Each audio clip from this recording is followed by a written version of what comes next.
اور ان کا ہدف برصغیر سے دین کے علوم کا خاتمہ تھا۔ کسی زمانے میں انگریز نے یہ بھی سوچا تھا کہ مسلمان کے اندر جو ایک جذبہ ہے اسلام کا، اور مسلمان کے اندر جو ایک اشتعال ہے جس کی بنیاد پر یہ میدان میں اترتا ہے، اس کے پیچھے اصل محرک کیا ہے؟ تو تلاش کر کے ان کو ہر طرف سے یہی رپورٹ ملی کہ ان کے یہاں ایک کتاب ہے، اس کو وہ قرآن کہتے ہیں، اور جب یہ قرآن کو پڑھتے ہیں تو ان کے اندر ایک عجیب احساس ہوتا ہے، ایک عجیب جذبہ ہوتا ہے، ایک عجیب اشتعال پیدا ہوتا ہے، غیرت اس کے اندر آتی ہے۔ تو فیصلہ کیا کہ اس کتاب کو بجایا۔ ایک طرف انہوں نے قرآن کریم کے نسخے اکٹھے کر کے جہاں جہاں سے ملے ان کو جلانے کا فیصلہ کیا، اور دوسری طرف ہمارے اکابر نے چھوٹے چھوٹے بچے 8 سال 10 سال 15 سال کے لا کر پیش کیے اور کہا کہ بغیر قرآن کے سنو ان کو، اور پھر بسم اللہ سے لے کر ناس تک انہوں نے قرآن سنایا، تو کہا کتابوں کو آپ جلا دیں گے، ان سینوں سے آپ کو آگے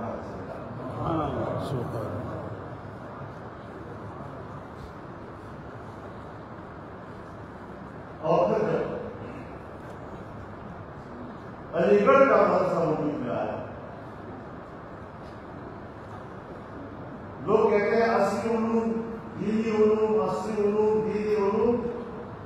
میں بحیثیت طالب علم کے علم کی اس تقسیم کا بھی قائل نہیں ہوں۔ علم علم ہے، اور جس کو ہم اصلی علوم کہتے ہیں، جن کو ہم فنی علوم کہتے ہیں، ان علوم کے حامل تو انبیاء کرام بھی تھے، انبیاء علیہ السلام۔ حضرت نوح علیہ السلام کو لڑکی کا کام آتا تھا تو آپ کو حکم دیا کہ کشتی بناؤ۔ آج کے زمانے میں اس کو فن کہا جاتا ہے، آج کے زمانے میں اس کو ایک اصلی علم کہا جاتا ہے۔ حضرت داؤد علیہ السلام زرا بناتے تھے، لوہے کا کام جانتے تھے، اور پھر اللہ نے ان کے ہاتھ میں معجزہ بھی دے دیا، ان کے ہاتھ میں لوہا آتا تھا تو وہ نرم ہو جاتا تھا، وہ نرم ہو جاتی۔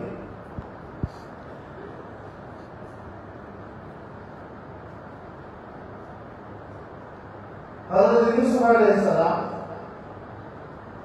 ریاضی کا علم جانتے تھے، حساب کا علم جانتے تھے، جبھی تو پیشکش کی قرآن نے اللہ تعالیٰ نے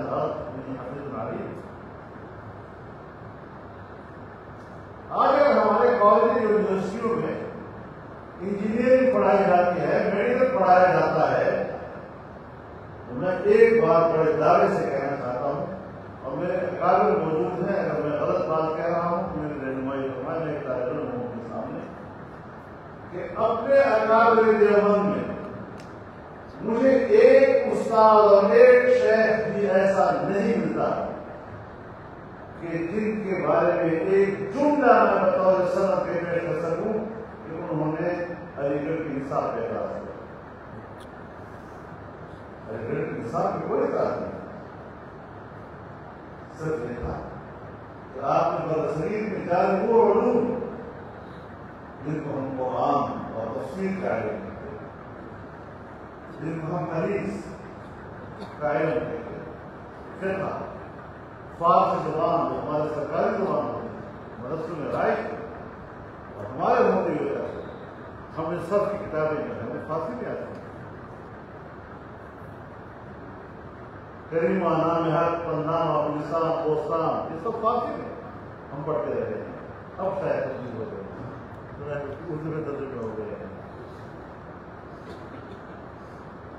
یہ سارے ارشاد صرف اور صرفی اور افزاری کتابیں یہ تو ہم فارسی میں آتے ہیں۔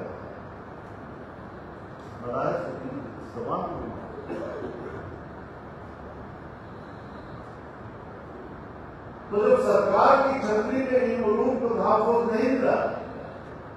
ادھر ان کو تحفظ دینے کے لیے ضرورت پڑا سکتا ہے۔ اس فرق کو ہمیں سمجھنا چاہیے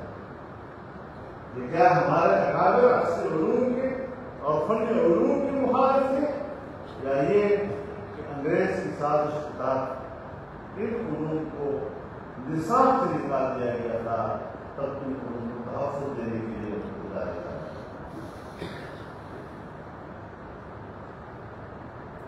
حضرت شاہ مدین رحمہ اللہ جب مالٹا سے رہا ہو کر آئے تو 1 سال سے بھی کم زندگی آپ نے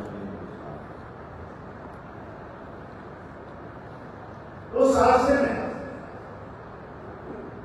آپ چند اکابرین کو لے کر خود علی گڑھ گئے اور اسے بات انگریز نے آپ کو ہمیں پسند کر دیا، آؤ ہم ایک مشترک کا مثال کریں۔ جب وزیرہ نہیں ملی تو خود آغاز کیا جامعہ ملیہ کی بنیاد رکھی اور وہ جامعہ ملیہ بعد میں علی گڑھ سے دلی منتقل ہوا۔ میں جامعہ ملیہ کی دیوار کے ساتھ گزر چکا ہوں جو 1 کلومیٹر 100 کلومیٹر کی ایک دیوار اتنا عظیم ادارہ بن گیا اور ہندوستان میں مسلمان وہاں پر ہیں۔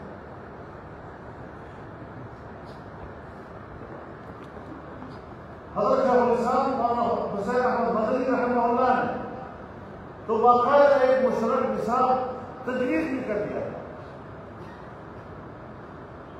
ہندوستان کے مختلف علاقوں میں جا کر علماء کے سامنے پیش کیا، جدید علوم کے حامل شخصیات کے سامنے پیش کیا، سرکار کے لوگوں کے سامنے پیش کیا، وزیرائی نہیں۔ اس لیے اس بات کو بھی سمجھنا چاہیے کہ نصاب کے بارے میں ہمارے اکابر کی سوچ کیا تھی، عصری اور فنی علوم کے بارے میں ہمارے حضرات کی سوچ کیا تھی، اور حکمران طبقے کا رویہ اس حوالے سے کیا ہے۔ بات پوری وہاں سے چل رہا ہے۔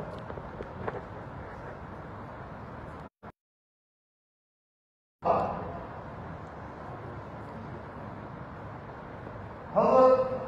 مفتی اعظم مولانا مفتی محمد رفیع عثمانی صاحب اللہ تعالیٰ ان کو زندگی دے، اور حضرت عثمانی صاحب ہمارے سامنے تشریف فرما ہیں، دونوں نے مجھے خود بتایا کہ میرے والد حضرت مفتی اعظم مفتی محمد صاحب رحمہ اللہ وہ حکومت سے بات اور آج بھی یہ صورت ہے۔ یہ جانتے ہیں کہ ہم کالج اور یونیورسٹی میں پڑھیں گے، CSS کا امتحان دیں گے تو پھر ہم پاکستان کی بیوروکریسی کا حصہ بنیں گے، پھر ہم پاکستان کے مختلف محکموں کو چلا سکیں گے، پھر ہمارے اندر مختلف محکموں کو کا نظام چلانے کی صلاحیت استعداد پیدا ہوگی۔ میڈیکل کے شعبے میں، انجینئرنگ کے شعبے میں، انتظامیہ کے شعبے میں، زراعت کے شعبے میں ماہرین پیدا کیے جا رہے ہیں اور وہ ہمارے بیوروکریسی کا بن رہے ہیں تو گفتگو کے بعد نہیں جا رہا۔ تو جب ہم اسلام کی بات کرتے ہیں کہ پاکستان میں اسلام نافذ ہو، اسلام ہوا تو نہیں نظری میں نافذ ہونا۔ جب ہمارے پاس ملک کے شعبے چلانے کے لیے فنی مہارت نہیں ہوگی تو پھر آپ کس طرح عملی طور پر ان اداروں میں پہنچیں؟ ہمیں مقصد سمجھنا چاہیے۔ ہم نے پورے قرآن کیوں دی ہے؟ 1973 میں ہمارے ملک ایک متحرک آئین پاس ہوا اور اسی آئین کے تحت 1973 میں ہی اس طرح